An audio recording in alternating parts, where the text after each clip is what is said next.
Hello, in this video we're going to learn how to create a hexagon. Now, hexagons are found all over the place. We find them in nuts and bolts, other various fasteners. So we're going to need the tools that you see here. We're going to need our T-square, we're going to need our 30, 60, 90 degree triangle, and we're going to need a compass. Now remember, we need to tape our paper down and make sure it doesn't move, because if it moves we're in some trouble.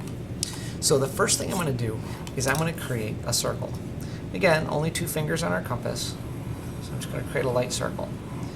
The next step is we need to create 2 horizontal lines that are tangent to the circle.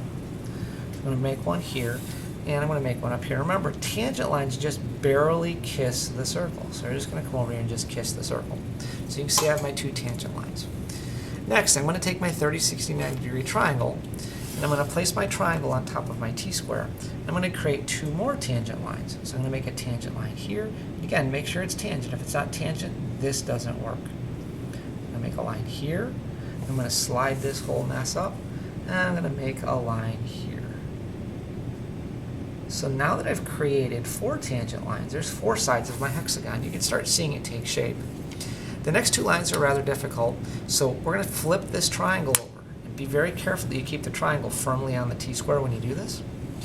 As I slide this up, I'm going to make sure, again, I'm tangent here. So the whole key to this is that you remain tangent to the circle. And finally, one last line. And there we've created our tangent edges. So really quick, just to label this is going to be step A. Step B with our horizontal lines, that's this line and this line. Step C is drawing our 2 tangent lines with our triangle here and here.